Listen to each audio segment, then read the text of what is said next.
오늘의 묵상 시간입니다. 오늘 본문 말씀 창세기 37장 18절부터 36절의 말씀을 통해 오늘 우리에게 주신 하나님의 아버지의 마음 우리가 함께 생각해 보길 원합니다. 우리는 계속해서 이 요셉의 모습, 그 요셉의 그 성품을 창세기 37장을 통해서 보고 있습니다. 참 어떻게 17세의 그 사춘기 청소년이 이토록 거짓 없이 상처 없이 또 순결한 그 성경적인 자녀로 자라날 수 있을까 하는 그런 생각이 참 들게 됩니다.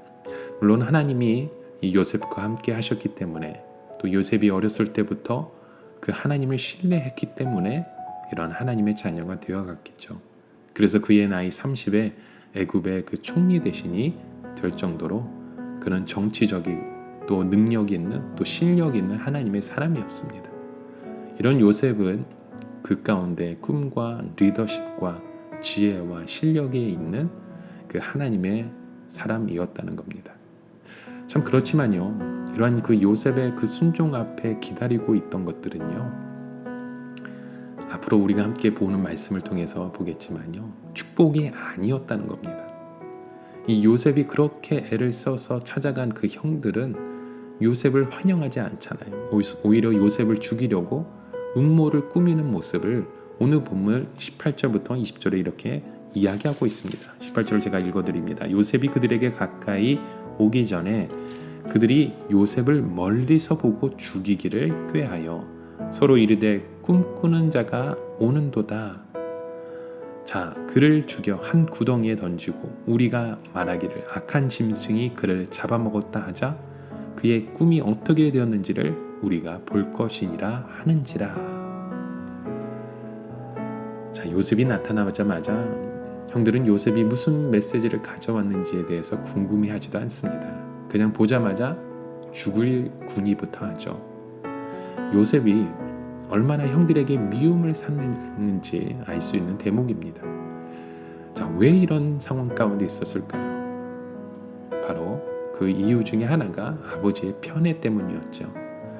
아버지가 자신의 역할을 잘못하면 자녀들 사이에 분열이 생길 수밖에 없죠. 또 요셉의 모습 가운데도 이러한 분열이 일어났다는 거죠. 어떻게 해요? 바로 요셉의 꿈 때문이라는 겁니다. 형들은 요셉을 표현할 때 꿈꾸는 자라라고 표현하잖아요. 그렇게 그를 부르면서 그를 죽이면 어떻게 그 꿈이 이루어질 수 있는지 지켜보자고 말합니다. 참 얼마나 한이 서린 말일까요? 우리는 여기서 꿈을 가진 자가 겪게 되는 그 시련과 고난을 보게 됩니다. 이렇게 요셉의 형들은 요셉을 죽이려고 구덩이에 던져버리고 그리고 아버지에게는 악한 짐승이 잡아먹었다고 아버지에게 말하자는 거죠.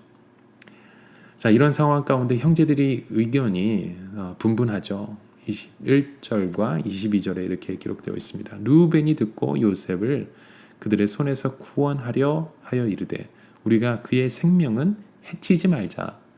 르우벤이 또 그들에게 이르되 피를 흘리지 말라. 그를 광야의 그 구덩이에 던지고 손을 그에게 대지 말라 하니 이는 그가 요셉을 그들의 손에서 구출하여 그의 아버지에게로 돌려보내려 함이었더라 말씀합니다. 이 큰아들의 입장에서는 좀 다릅니다.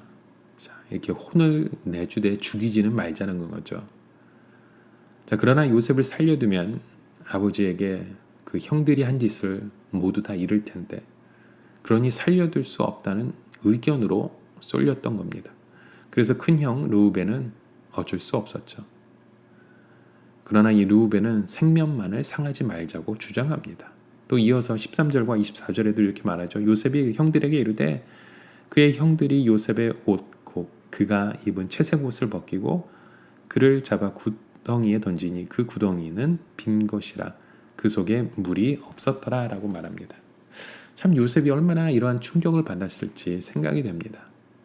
여러분, 이것은 이 선한 사람들이 악한 세상에서 받는 충격과도 같은 맥락일 것 같습니다. 그런데 참 이상한 것은요, 이 선한 사람보다 이 세상에는 악한 사람들이 더 건강하고 더 잘 살아간다는 거죠. 되는 일마다 잘 되는 것 같고 세상적으로 잘 나가는 것 같이 보입니다. 그래서 이 시편 기자도요, 그 내용에 그런 말을 하잖아요. 참 우리가 외롭고 또 가난하고 또 억울하게 사는 것도 힘든데 또 하는 일마다 안 되면 우리가 하나님 아버지께 그런 고백하잖아요. 이런 상황 가운데 하나님을 자꾸 외면하라고 하죠. 그런데요, 요셉의 상황을 보면요, 참으로 놀랍습니다. 25절부터 28까지의 그 내용을 여러분 한번 읽어보십시오. 그 내용 가운데 음식을 먹던 중에 애굽으로 가는 상인을 만나잖아요. 그래서 유다가 제안을 합니다. 요셉을 죽이지 말고 상인들에게 팔아버리자고. 이에 형제들은 동의합니다. 결국 요셉은 은 20에 팔려가게 됩니다. 어떻게 보면 참으로 억울한 고난이고 기가 막힌 운명이죠. 우리는 가끔 이러한 현실들을 신실한 그 그리스도인들에게서 보게 되고 또 우리 또한 경험하게 됩니다. 우리 주위에 이해할 수 없는 사건들이 줄줄이 일어나기도 하잖아요. 왜 그렇게 하나님의 일을 열심히 하는 하나님의 그 백성을 데려가실까? 때로는 너무나도 기가 막힌 상황을 우리가 보게 된다는 거죠. 아마도 이런 기가 막힌 상황이 요셉 가운데 있었던 것 같습니다.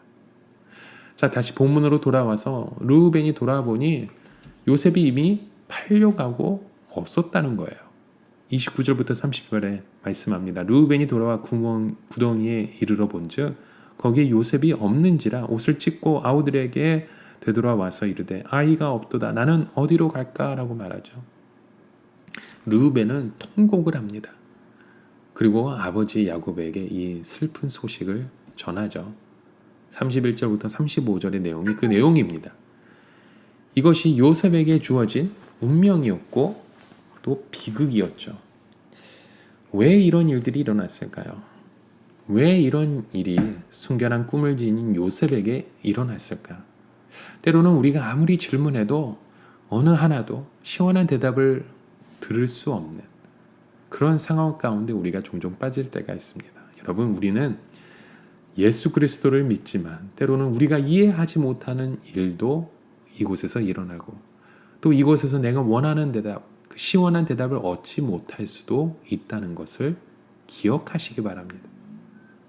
여러분, 성경을 읽다 보면 우리가 이해되지 않는 말씀들이 있습니다. 그럴 때에는 그 말씀이 이해되지 않으면 때로는 그냥 내려놓는 것도 필요합니다. 이것은 나중에 지나가야 봐야 우리가 그 말씀을 이해할 수 있다는 거죠. 우리의 인간의 지혜와 지식으로는 우리가 하나님의 뜻을 모두 알 수 없다는 겁니다. 때로는 우리는 이 자리에서 그냥 지나갈 때도 필요합니다. 우리가 모르는 것을 알기 위해 난리법석을 떨 필요가 없습니다. 우리가 이해할 수 없다면 때로는 그냥 지나가는 것도 필요하다는 거예요. 그러면 그곳에서 하나님의 때, 하나님의 사람을 통해, 하나님의 그 시간을 통해 꽃이 피고 열매를 맺어갈 수 있다는 거죠. 자, 이후에 그 요셉의 운명이 어떻게 되었습니까? 36절의 말씀에 이렇게 기록되어 있죠. 그 미디안 사람들은 그를 애굽에서 바로의 신하 친위 대장 보디발에게 팔았더라라고 말씀하죠.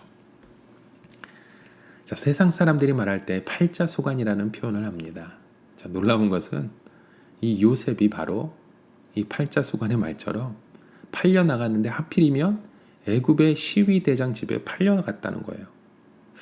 여기서 저희는 참 배워야 할 것이 있는 것 같습니다. 이곳에서 우리가 알 수 없는 그 운명의 고난이 우리를 집어삼키려고 할 때에 우리는 이 고난 속에 우리를 이끌어가고 계시는 그 하나님의 손, 그 하나님의 섭리를 지켜보아야 한다는 거죠. 때로는 하나님의 움직임이 너무나도 작아 보이는 것 같을 때도 있습니다. 그런데요, 비밀은 바로 그곳에 있다는 겁니다. 우리는요, 이곳에서 하나님의 손이 움직이는 것을 보고 있으면 우리에게 그렇게 힘들게 다가왔던 이 고난과 이 사건이 이해되는 그 시점이 다가온다는 겁니다. 요셉도 보면요, 이 고난의 파도가 점점 더 크게 밀려 들어옵니다. 미래가 어떻게 될지 아무것도 모릅니다. 모든 것을 다 잃었죠. 아버지와 형제와도 그 인연을 다 끊을 수밖에 없었잖아요. 자기가 어디로 가는지도 알 수 없습니다. 이런 본문에 일어났던 그 상황들을 여러분 다시 한번 주목해 보십시오. 왜 형제들이 요셉을 죽이지 않고 웅덩이에 집어넣었을까요? 이상하지 않습니까? 또 왜 바로 그 시간에 미디안의 상인들이 그곳을 지나갔을까요? 조금만 시간이 어긋났어도 요셉이 팔려가는 일은 없었겠죠. 또 애굽으로 팔려간 요셉이 왜 하필 시위대장인 보디발의 집으로 갔느냐 하는 것입니다. 이것을 보면요, 엄청난 고난이 요셉 가운데 있지만 이 모든 사건들이 하나님의 뜻에 따라 그때그때 하나님의 그 신간에 따라서 일어나고 있었다는 거죠. 이것이 바로 하나님의 섭리라는 겁니다. 여러분, 오늘 저와 여러분은요, 우리에게 다가오는 이 코로나라는 그 상황을, 이 고난을, 이 역경을 이곳에만 바라보지 마시고 이 고난 속에서 하나님이 어떻게 피할 길을 주시고 어떻게 은혜를 베풀어 주시고 또 우리에게 하나님의 사람을 보내주시어 이 문제를 해결해 주시는지 우리 하나님의 이 섭리하심에 관심을 가지시기 바랍니다. 이것이 바로 은혜의 시작인 것입니다. 여러분, 우리는 쉽게 죽지 않습니다. 망하지 않습니다. 걱정하지 마십시오. 요셉을 향한 하나님의 계획을 우리는 알잖아요. 요셉의 나이 30세 애굽의 총리 대신을 만드는 것이 하나님의 뜻 가운데 일어나는 것을 보지 않습니까?